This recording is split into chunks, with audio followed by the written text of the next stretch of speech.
जाता है कि मन एक ऐसा घोड़ा है जिस पर काबू पाना असंभव है। इसे संभव बनाया जा सकता है सिर्फ परमात्मा की याद से। अगर हम अपने मन और बुद्धि को दिव्य बनाएं तो हमें कई चमत्कारिक चीज़ें प्राप्त हो सकती है।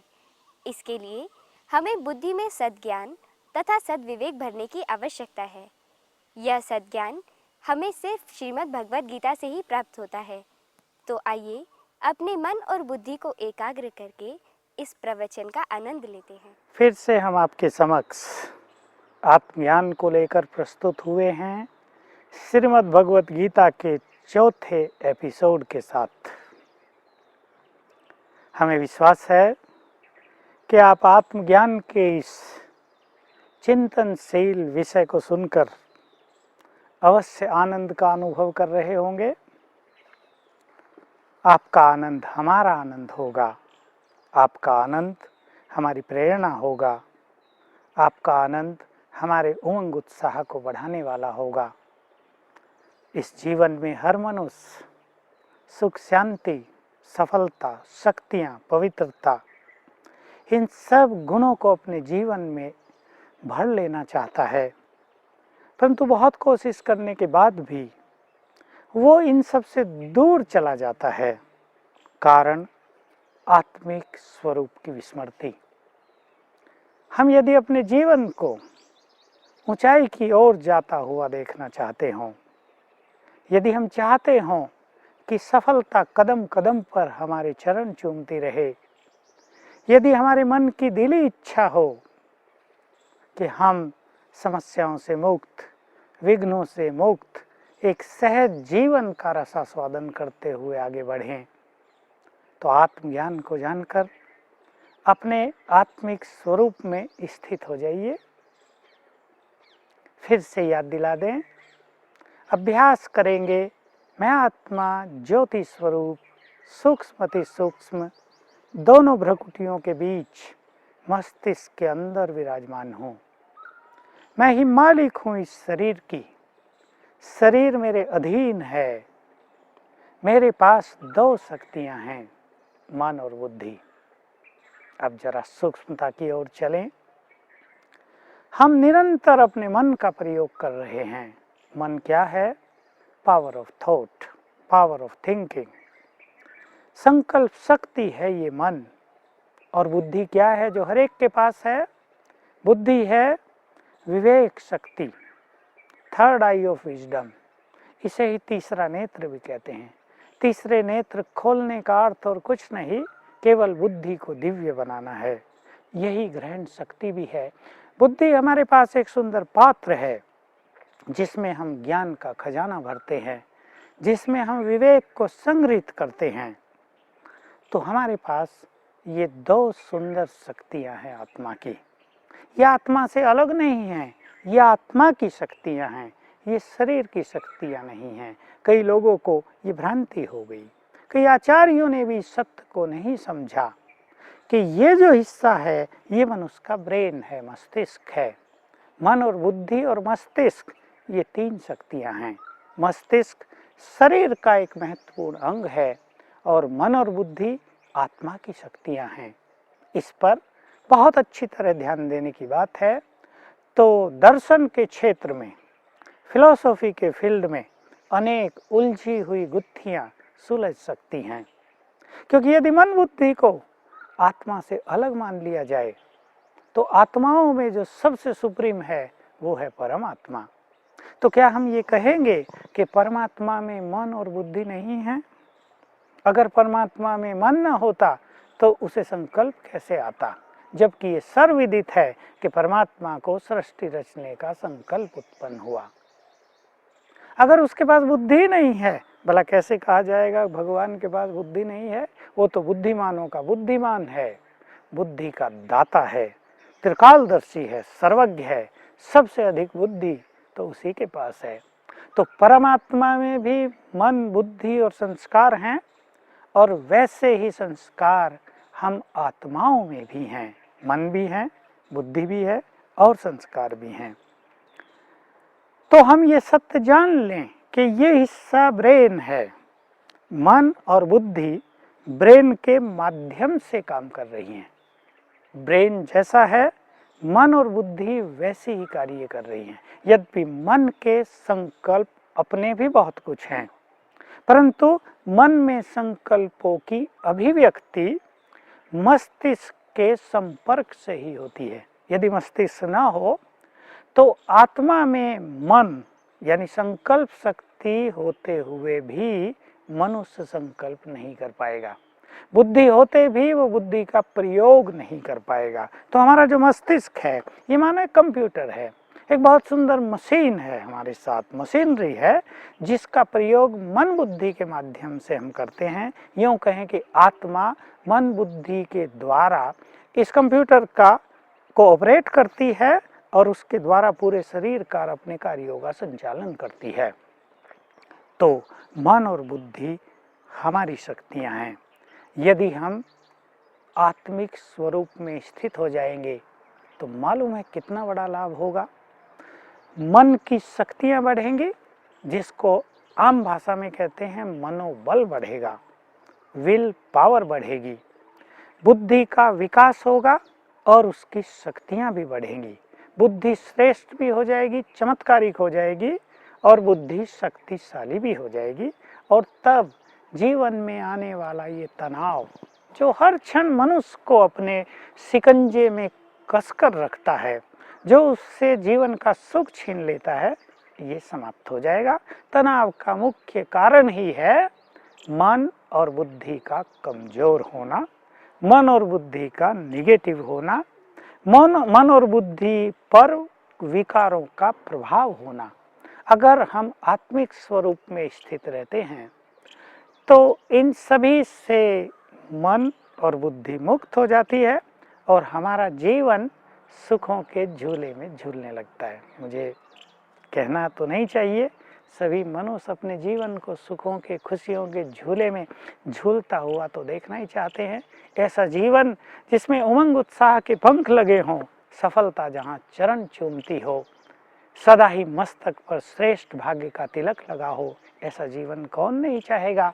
और ऐसा श्रेष्ठ भाग्य का वरदान आत्मिक स्वरूप में स्थित होने से ही प्राप्त होता है। तो प्यारे बंधुओं, बहनों, माताओं, विद्यार्थियों, मैं आप सभी से कहूँगा कि जीवन को सार्थक करने के लिए, समस्याओं के निदान के लिए अपने को आत्मा पहचान कर आत्मिक स्वरूप में स्थित हो जाएं। इस आत्मा के बारे में एक सुंदर रहस्य और जानने योग्य है, जो हमारे दर्शनों से, हमारे वेदों से, हमारे शास्त्रों से, हमारे धर्माचार्यों से मिस हो गया है। आप सोचते होंगे फिर आपको किसने बताया? इसकी चर्चा गीता में भी है और इस समय क्योंकि भगवान स्वयं फिर से गीता ज्ञान दे रहे हैं, उनके कमल मुख से हमने जो वाणी सुनी है उसके आधार से हम ये जानते हैं कि आत्मा का निवास स्थान कहाँ है। ये बात मिस होती रही और सहज रूप से हम इस तरह जान लें कि यहाँ पर 3 लोक हैं। एक ये संसार है, स्थूल लोक, जिसमें मनुष्य, जीव जंतु, प्राणी और प्रकृति ये सब अस्तित्व में हैं। इस आकाश के परे, सूर्य चांद तारों के भी परे सूक्ष्म लोक है, सूक्ष्म जगत है, जहाँ संपूर्ण पवित्रता है, जहाँ बहुत अधिक श्वेत प्रकाश है, जहाँ संपूर्ण निर्मलता है, जहाँ फरिश्तों का निवास स्थान है। उससे भी ऊपर चले तो गोल्डन प्रकाश आता है जिसको ब्रह्मलोक कहते हैं, जिसकी चर्चा शास्त्रों में है, ब्रह्मलोक। लेकिन बस केवल स्पष्टीकरण नहीं हो पाया। यही ब्रह्मलोक जिसे परम धाम कहते हैं, ये शब्द गीता में आया है, इसकी चर्चा हम आगे चलकर करेंगे। इसे ही शांति धाम भी कहा जाता है, इसे मुक्ति धाम भी कहते हैं, निर्वाण धाम भी कहते हैं, परलोक भी कहते हैं, परे का लोक। यहीं आत्माएं निवास करती हैं और सबसे ऊपर निवास करते हैं आत्माओं के परम पिता। इसलिए भगवान को ऊपर वाला कहते हैं।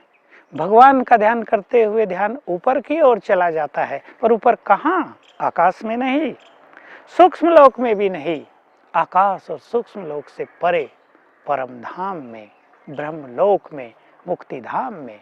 क्योंकि परमात्मा सदा ही मुक्त है, इसलिए वो सदा ही मुक्ति धाम का निवासी है। और आत्माएं भी जब मुक्त अवस्था में हैं तो वहीं की निवासी हैं। वहाँ से आत्माएं इस संसार में आती है अपने अपने समय पर, सभी इकट्ठी नहीं आती। कोई आत्मा सतयुग के शुरू में आ जाती है और कोई 100 साल के बाद, कोई 200 साल के बाद, कोई 500 साल के बाद, कोई त्रेता में, कोई द्वापुर में, कोई कलयुग में, कोई अब तक भी आ रही हैं। ये जो संसार की जनसंख्या बढ़ रही है, इसका मूल कारण यही है कि आत्माएं, मनुष्य आत्माएं अपने मूल वतन से, मुक्ति धाम से इस संसार में आकर जन्म ले रही हैं। कई लोग सोचते हैं कि शायद जीव जंतु और पशु पक्षी, उनकी आत्माएं फिर से मनुष्य जन्म में आ रही हैं। ऐसा नहीं है। अगर ऐसा होता तो कुछ और होता संसार का स्वरूप। मनुष्य आत्मा तो मनुष्य जन्म में ही आती है, मनुष्य योनि में ही आती है। ये एक अलग रहस्य है, इस पर अब हम चर्चा नहीं करेंगे। तो हम सभी आत्माएं परम धाम के निवासी हैं।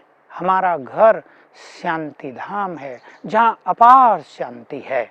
एक समय था हम परमात्मा के साथ रहते थे, संपूर्ण शांति में रहते थे, मुक्त अवस्था में रहते थे, विकारों से मुक्त, दुखों से मुक्त, कर्म बंधनों से मुक्त, देह से मुक्त। हम इस संसार में आए। पहले हम इस संसार में बहुत सुखी थे, हमारे अंदर देवत्व था, हम देवता थे। जिन देवी देवताओं की पूजा हो रही है वो हमारा ही स्वरूप है। तत्वम इसी की यादगार में कहा गया है, हम ही वो थे। इसको लोगों ने गलत समझ लिया कि शायद इसका अर्थ है हम ही परमात्मा थे। नहीं, हम तो अनादिकाल से परमात्मा के बच्चे हैं। आत्मा अविनाशी है, अनादि है, अमर है, सदा काल से ही है। केवल शुरू काल में, आरंभ काल में, सतयुग में जब देव युग था तो हम सब देव स्वरूप में थे। सभी याद करें, हम अपने देव स्वरूप में थे। सृष्टि के आदि काल से मध्यकाल तक, हजारों साल तक हमने देव युग में देवत्व को धारण किए हुए देव स्वरूप में अनेक जन्म व्यतीत किए हैं। हमारे अंदर वो देवत्व संपूर्ण रूप से समाया हुआ है, उसको हम जागृत कर सकते हैं। यदि हम आत्मिक स्वरूप में रहेंगे तो हमारे अंदर छुपा हुआ और समाया हुआ देवत्व जागृत होता रहेगा। तो आत्मा के बारे में ये एक रहस्य हम सभी को मालूम होना चाहिए। इस लेक्चर में हम इन दो रहस्यों के साथ अब एक तीसरी बात आपके समक्ष रख रहे हैं जो बहुत उपयोगी है मनुष्य जीवन के लिए। क्यों आत्मज्ञान आवश्यक है? दो बातें हमने आपके सामने रखी। मनोबल इससे बढ़ेगा और बुद्धि का विकास होगा। इसमें एक छोटी सी चीज और जोड़ दें जो आपके लिए बहुत उपयोगी होगी कि जब हमारा मन शांत हो जाता है तब हमारी बुद्धि का विकास पूरी तरह होने लगता है। जब हमारा मन शांत हो जाता है तब हमारी बुद्धि परफेक्ट डिसीजन लेती है। उसकी डिसीजन मेकिंग जो कैपेबिलिटी है वो परफेक्ट हो जाती है। इसलिए मन को शांत करना सबसे आवश्यक चीज है जीवन की सफलता के लिए। क्योंकि यदि निर्णय सही होने लगे तो विघ्न कम से कम आएंगे, सफलता का मार्ग साफ साफ दिखाई देगा। पर इस निर्णय में जो गलती होती है वो होती है मन की टेंशन के कारण, मन के तीव्र गति से दौड़ने के कारण। लेकिन हम आत्मज्ञान के द्वारा, आत्मिक स्वरूप में स्थित होने के अभ्यास के द्वारा अपने मन को शांत कर सकते हैं। अब बार बार अपने स्वरूप को देखा करें। यहाँ मैं ज्योति, चमकती हुई मणि आत्मा हूँ, पीसफुल हूँ, पवित्र हूँ। मन शांत होने लगेगा। 2-4 बार ऐसा अभ्यास कर लें। ऑफिस वर्क से पहले ऐसा अभ्यास कर लें, बीच में 1-2 बार ऐसा अभ्यास कर लें। यदि आप विद्यार्थी हैं तो पढ़ते हुए हर पीरियड में एक बार जस्ट फॉर 10 सेकेंड्स ऐसा अभ्यास कर लिया करें। इससे आपको बहुत अच्छे अनुभव होंगे। मन शांत होने से बुद्धि की ग्रहण शक्ति बढ़ जाएगी आपकी एकाग्रता की शक्ति बढ़ जाएगी। मुझे विश्वास है कि विद्यार्थियों को आत्मज्ञान बहुत पसंद आएगा, क्योंकि विद्यार्थियों के लिए विद्यार्थी काल एक स्वर्णिम काल होता है और उसमें यदि विद्यार्थी बहुत कुछ कर लें, बहुत अच्छी अच्छी चीज़ें सीख लें, तो उनका पूरा ही जीवन उज्जवल हो जाता है। जो विद्यार्थी अपने विद्यार्थी काल के सुंदर सुनहरे क्षणों के महत्व को नहीं जानते, खेल कूद में, बुरे संग में, टीवी के आगे बैठकर लंबा समय गंवा देते हैं, उन्हें जीवन भर पश्चाताप के अलावा कुछ भी हाथ नहीं लगता। मैं आपको एक छोटा सा उदाहरण दे दूं। मैं कल ही एक जगह बैंक में गया, बहुत सारे लोग काम कर रहे थे बैंक में, एक लड़का चपरासी भी था। हमने उससे बातचीत की, वो भी 12वीं तक पढ़ा हुआ था। हमारे बात करने पर उसकी आंखों में आंसू आ गए। उसने अपने मन की भावनाओं को व्यक्त करते हुए हमें कहा कि मैं इन सभी को, क्लर्क हैं, कोई कैशियर है, कोई ऑफिसर है, इन सब को काम करते हुए देखकर अपने स्टूडेंट लाइफ को बार बार याद करके रोता हूँ और पछताता हूँ कि यदि मैं भी ठीक से पढ़ा होता तो मैं आज चपरासी ना होता, इनकी कुर्सी पर बैठा होता। हमने उसको बहुत सांत्वना दी, पर उसको अपने विद्यार्थी काल के वो अनमोल क्षण बार बार याद आते थे। उसको सच्चे दिल से काम भी नहीं हो पा रहा था, यद्यपि वो बहुत एक्टिव लड़का है, लेकिन फिर भी हमने देखा कि दूसरों को देखकर उसके मन की भावनाएं बार बार उमड़ती हैं। उसका दिल भर आता था कि मैंने अपने पढ़ाई पर पूरा ध्यान नहीं दिया, तब मैं बुरे संग में फंस गया था, अपने बुरे फ्रेंड्स के बीच में आकर, उनकी बातों के बहकावे में आकर आज मेरी ये दुर्दशा हुई। तो प्यारे बच्चों, विद्यार्थियों, अपने इस जीवन के सुनहरे काल को यूं व्यतीत न करो। आत्मज्ञान के द्वारा आप अपने मन को शांत करके अपनी एकाग्रता की शक्ति को बहुत बढ़ा सकते हो।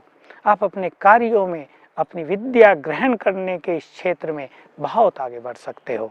मैं जो बात आपको याद दिला रहा था, अब उन दो बातों पर आना चाहता हूँ।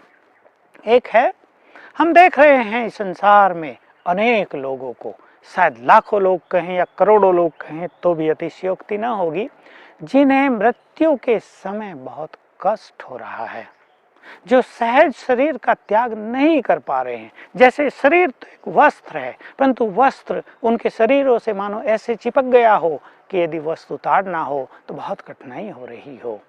ऐसे अनेक लोग आप हॉस्पिटल्स में, घरों में देखेंगे, 80 साल की आयु हो गई है, 90 साल की आयु हो गई है, 75 साल के हो गए हैं, अनेक रोगों से पीड़ित हैं, भगवान से रोज कह रहे हैं, हे भगवान हमें उठा लो। कहते हैं भगवान भी हमारी नहीं सुनता।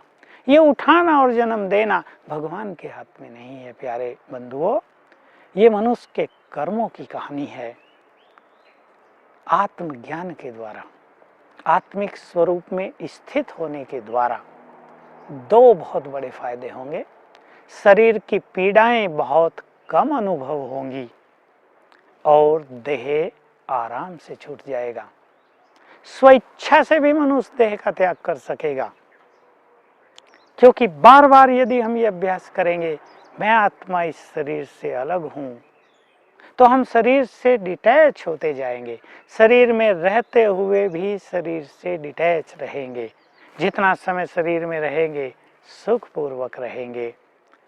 तो देह एक सेकंड में छूट जाएगा बिना कष्टों के, क्योंकि अंतिम समय, वृद्ध अवस्था, जीवन की अंतिम यात्रा अनेक मनुष्यों के लिए बहुत कष्टदायी होती है।